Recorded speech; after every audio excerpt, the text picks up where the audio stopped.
Thanks for listening to Live Forever Young Radio. Did you know that over 6.2 million Americans suffer with Alzheimer's disease? The FDA has recently approved a first-of-its-kind Alzheimer's treatment that targets the fundamental pathophysiology of the disease. On the heels of this great news, we wanted to take a look at what Alzheimer's disease and dementia actually are and identify the different causes of this disease and what we can do to protect our brains from degeneration. So sit back, relax, and get ready to live forever young. Hello and welcome everyone to Live Forever Young Radio. I'm Bob Gilpatrick. I'm here with Raleigh Culp. Raleigh, welcome. How's it going, Bubba? Going great. And here we are in St. Petersburg, Florida, home of the Tampa Bay Lightning. I knew you were going to say that. That's why I'm all scruffy, ladies and gentlemen. It's a tradition for people. Once the playoffs start, until their team loses, we're letting the hair grow. And what are you going to do, Raleigh, if they repeat as Stanley Cup champions? Are you going to not shave until next year? No, you know what I'll do? This will be funny. As part of my anti-aging thing, I'll shave this hair off and glue it to my bald head. No, just kidding. That's great.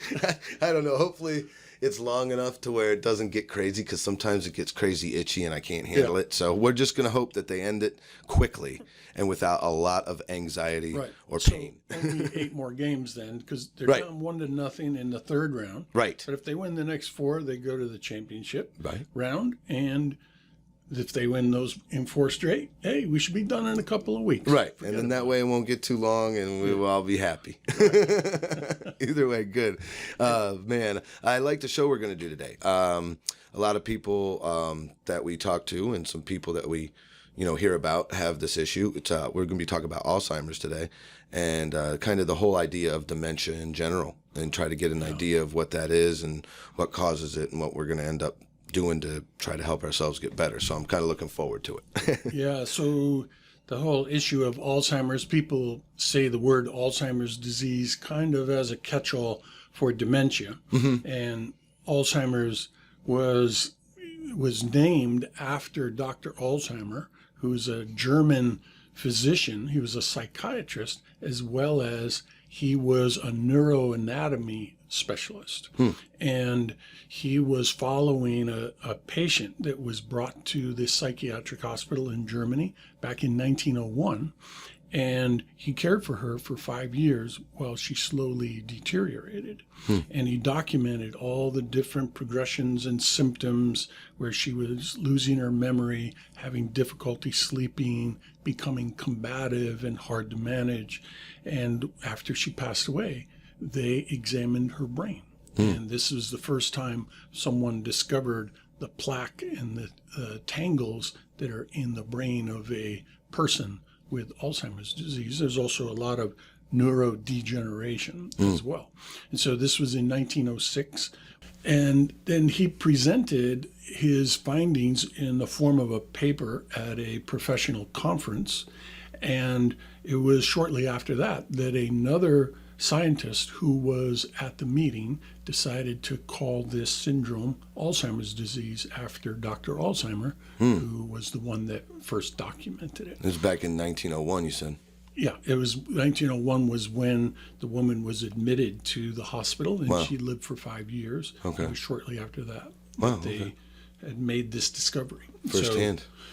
So Alzheimer's disease is a type of dementia, and dementia is characterized by deterioration in people's cognitive ability, their memory, their ability to focus and concentrate, and word associations.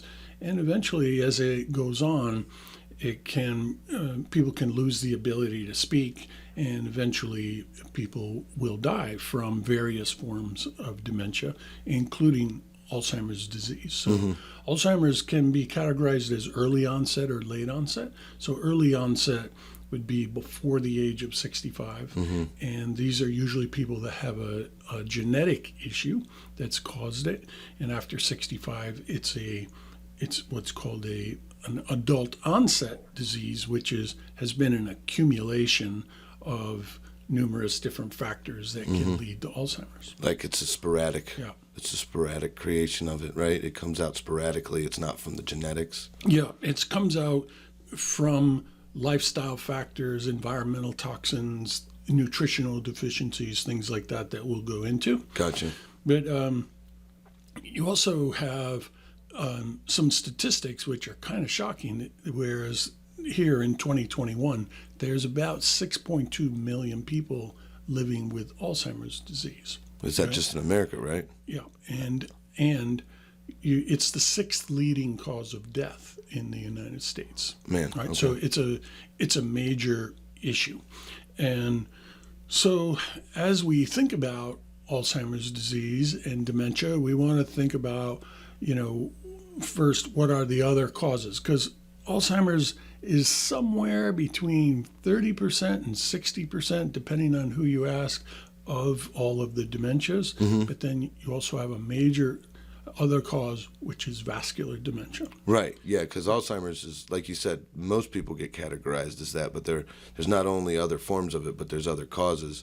And this vascular dementia is something we were talking a little bit about before, where you're not getting enough blood to the brain in almost all these situations for whatever reason. What are some of the reasons? Well, just in general, as people age, their circulation drops off, right? Because our circulation and where the real action happens is at the small capillaries. Right? Like we talked about on our show with Ann. Exactly. So, and there are various ways that the capillaries get activated in order to expand to let the blood through.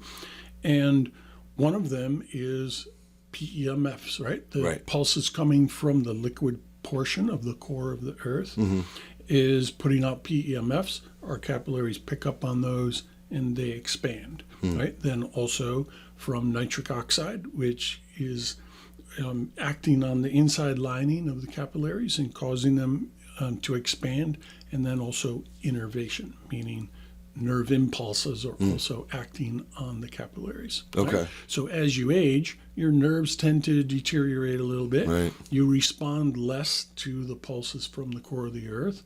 You tend to make less nitric oxide, and so your circulation drops off as you age. And it can have a profound effect on your cognitive ability, all right?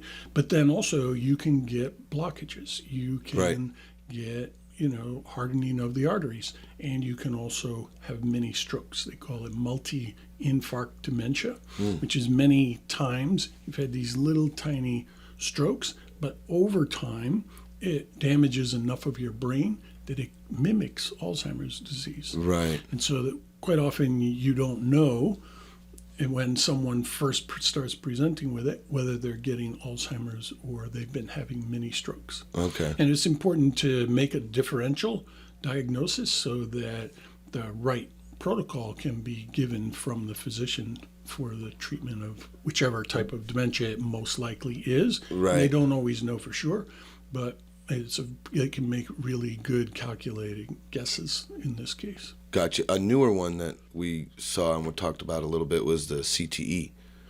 Yeah, so there are other causes of dementia in addition to those two. CTE is chronic traumatic encephalopathy, a swelling of the brain. Right. And chronic means it's happening over long term. And traumatic is because it usually is induced from concussions. So football players in particular, it became well known because of a movie that was made about football players and CTE, but also people that have been in combat, because explosions create the equivalent of 20 or 30 concussions each time someone's exposed to an explosion. Right. And so that's another cause.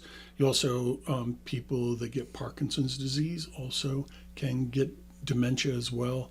There's another similar form to Alzheimer's called Lewy bodies dementia as well. And again, it's good to know what the actual cause of it is. Right, right. So, but what's causing it in general, with the exception of the concussions, what's causing it in general is heavy metal toxicity. Right? There's a lot of research by the NIH looking at levels of aluminum in the brain and also levels of iron in the brain. So too little iron, right, in the mitochondria and also too much iron can both create a situation that can lead to Alzheimer's disease. So, Wow. yeah. I And didn't so know the thing about the iron. I heard about the aluminum. I didn't know about iron. Right. And so iron, if you have too little iron, they know already that that is a contributing factor, right? But now they're also looking at having too much iron, because it turns out if you're high in iron, that iron is interacting with the hydrogen peroxide that's being produced by the mitochondria, and that's combining together to create a really powerful free radical that's damaging the mitochondria. And mitochondrial dysfunction is also something that leads to Alzheimer's disease. So what you want to do in regard to iron is make sure you're not too high or too low. Right. Get a test, man. You want to try to keep it in the middle of the range. So if you go to your doctor and they say, oh, your iron's fine, what that might mean is it's in the range. But if it's way at the bottom of the range, you're probably at risk. And if it's way towards the top of the range, you're at risk. And certainly if it's out of the range in either direction, you're at risk. So you can always get more iron with iron supplements. You can always have less iron by donating blood. Right. And there are also nutraceutical products that can block the absorption of iron.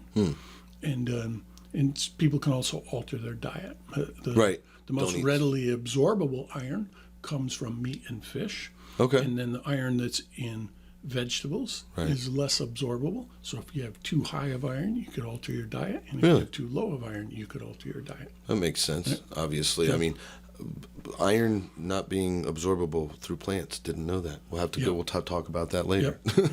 And you know,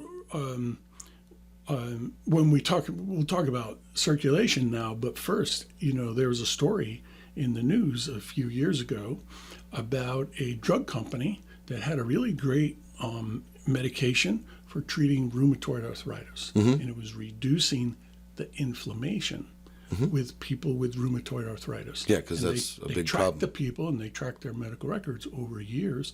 And one of the things they discovered was the people getting this drug were way less likely to get Alzheimer's. Oh, because the inflammation. Yeah, the inflammation. Pulling it out of there. Inflammation, major contributing factor to the different dementias. And this particular drug was being used for one thing, and they discovered it helped another thing. Now, they did not follow through and get FDA approval for it for treating Alzheimer's, but it left some clues there. Because these studies are very intensive, because they're mandated by the FDA to have them very well controlled and monitored. And so when data comes out, quite often you can see clues from that. And this one in particular was very definitive, that said, hey, if you can reduce inflammation, looks like you'll have way less chance of getting Alzheimer's. Right. I mean, they just actually approved Alzheimer's drug recently, the first one ever. No, it's not the first one, but the first one of its kind. I'm sorry, the first.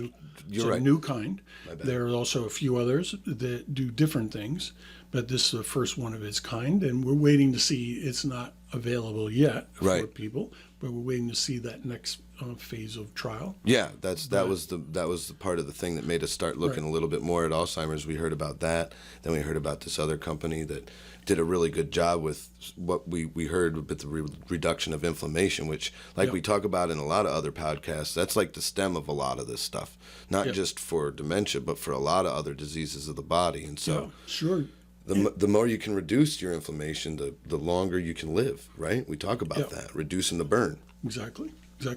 For example, you know, if you look at varying types of animals and you look at their level of an enzyme called superoxide dismutase, or SOD, right?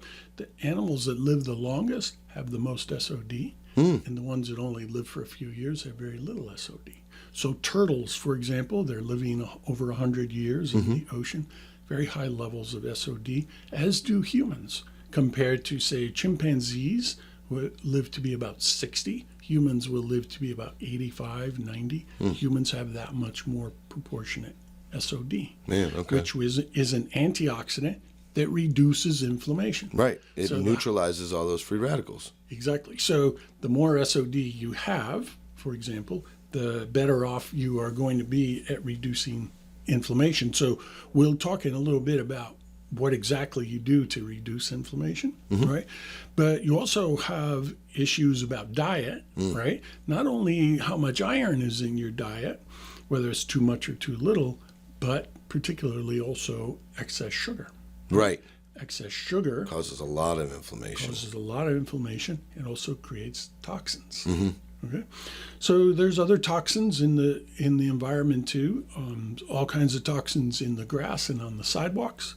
People walk on the sidewalks during the day. They bring their shoes inside the house and take them off, and all night long they're off-gassing these toxins. You don't even think about that half You the want time. to try to leave your shoes outside.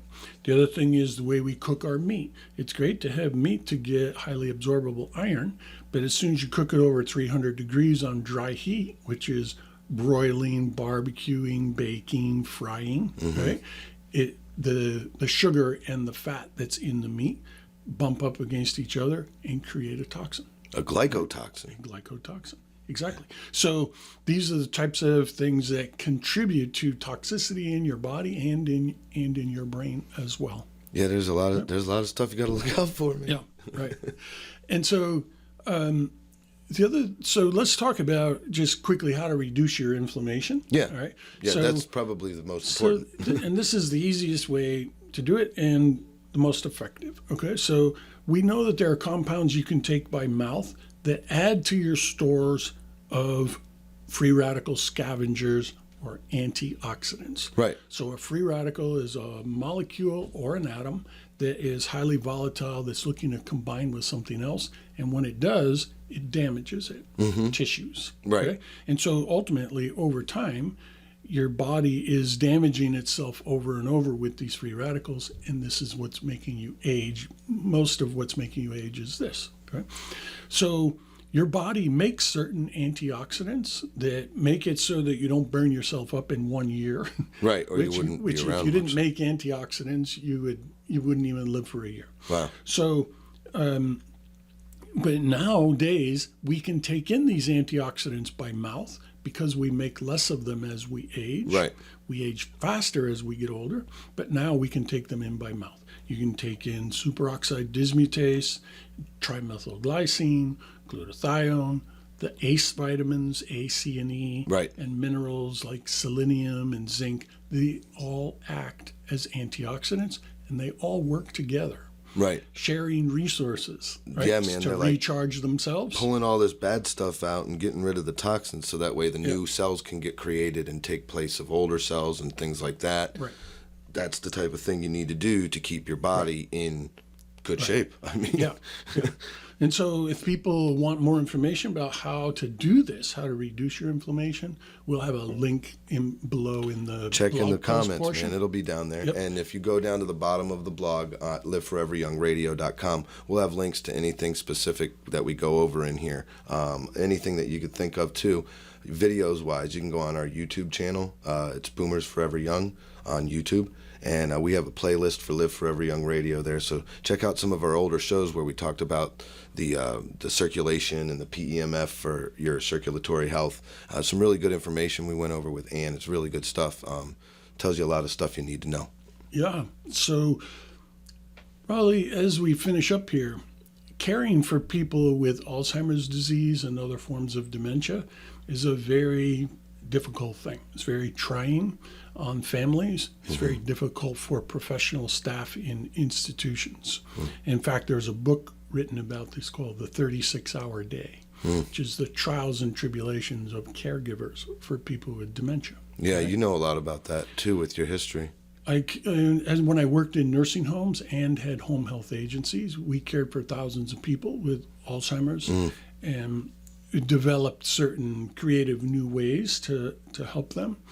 But in general, at home, if someone's going to try to care for their relative at home, you have to look at making home modifications, right? Because a person who's becoming confused can cause a lot of damage, right? You want to make sure they don't have access to turning on the stove, for example, right? And you want to make sure that they don't wander out of the house into the street and get hit by a car. No, that's the last or thing. wander off and be missing. Right? Yeah, and not be able to find their way home or something. Right. And so one of the things people can do with modern electronics and security systems is they can create a safe space for the person where they're not allowed in the kitchen, for example, because it's blocked off with a gate that's activated by a cell phone. Okay. But they can stay in the living room, and the living room has the doorway out to the yard, and the yard is fenced in and the gate is locked. And so the person can wander around and go and do things and move about and come back in and watch TV, whatever, without you having to be watching them 24/7, knowing they'll be safe because of your security system. All right.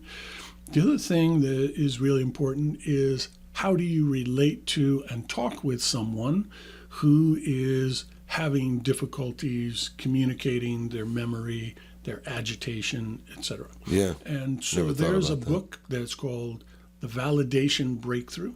And this is a book about validation therapy. And it's a therapy that people can learn to implement on their own. It's a technique of communicating with people with dementia that helps to keep them calm and also can actually slow their rate of deterioration. Because the more anxious people get and the more worried they get about losing their memory, right, the worse it gets. Because anxiety is the biggest enemy of memory. Right. And so you want to try to help people not have high anxiety over the fact that they're losing their memory. Yeah, we talked about that. People, even studies have been done. When you're in an anxious state of mind, it's hard for you to remember anything. You know, like when you're taking a test and you're anxious about it, you can't remember because you're so anxious. You're focused on how you feel and not what you remember. You know, so that especially being someone who's dealing with Alzheimer's and even a caregiver of someone who can't remember those things, that is that would be very trying, and I can understand how you would need that. So helping people stay in a calm emotional state is very, very important. It can be done with touch. Particularly, it was discovered that touching people on the sides of their face, on their cheek like this, helps to make them feel calm. Really? Okay? But also just in general, giving them hugs, talking in a very soft voice, and also learning some of their language, right? So a common word that people with Alzheimer's will say is memfens, right? And it's a blurring of two words together that means memorable friends. Okay. And friends are a very, very important thing for people in their life, but people with Alzheimer's, quite often they're very old and a lot of friends have died, but also they can't really quite remember their friends. And so they'll use words like this. Where are my M friends? Gotcha. Right? And then they'll have other words like this that they'll blur together. And if you question them, what do you mean by that? And you're patient over the course of days sometimes, they'll tell you, because on certain days they have better memory than others. And now you know that that's what they mean by that. Okay? So in this book, The Validation Breakthrough, they talk about that. And there's a really great movie that the woman who wrote the book, Naomi Feil, made. It's called Looking for Yesterday. Looking for Yesterday. Looking for Yesterday. Okay. And so we did a lot of research with this technique in our nursing homes where we had Naomi come to our nursing homes and train all of our staff in this validation therapy technique. And we actually tracked across six different nursing homes. We tracked the progression of Alzheimer's disease for a group that received validation therapy and a group that didn't. How'd it go? As it turned out, the group that got the validation therapy, on average, had no progression of the disease. So some of them actually got better. Wow. Some of them got worse. Some stayed the same. And on average, there was no progression. So it was a controlled study that was monitored by the Ringel Institute of Gerontology. We had PhD researchers led by Dr. Toslin. So this was at your facility? Yeah, well, I initiated the study. I received grants from the health department, recruited the other nursing homes, recruited Dr. Toslin, and put the study together. Cool.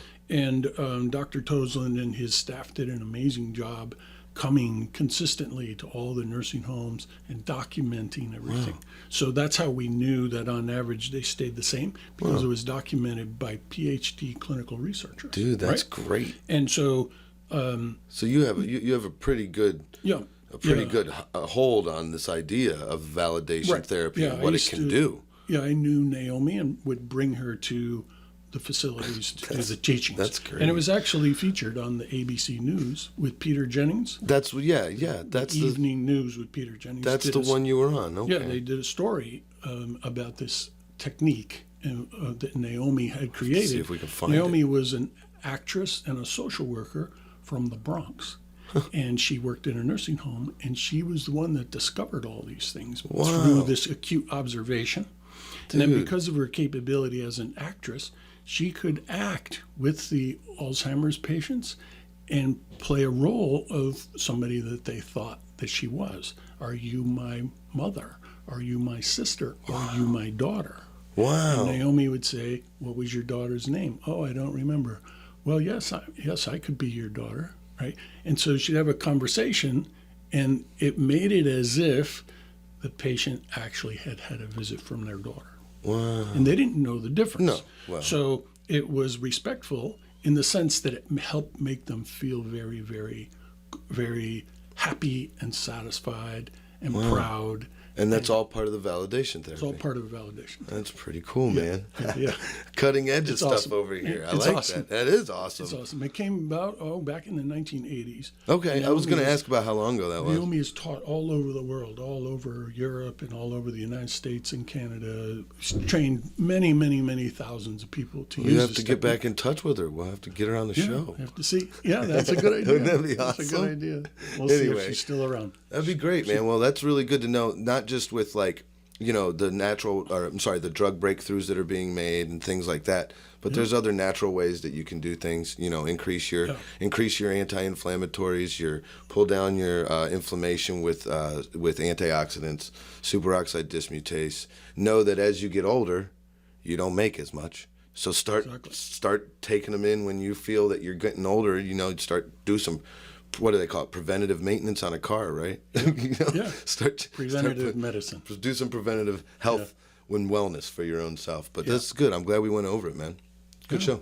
Yeah, so if people have any questions and want to talk to us at Boomers Forever Young, give us a call. We got it 1-800-861-4609. We'd be happy to go over anything you guys have questions on, and go to the website. Check out our blog, liveforeveryoungradio.com and boomerboost.com. Check out some of the products.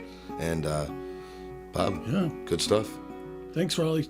Thanks for being here with me today. And thank you, everybody, for watching and listening to Live Forever Young Radio. And we'll see you on another show.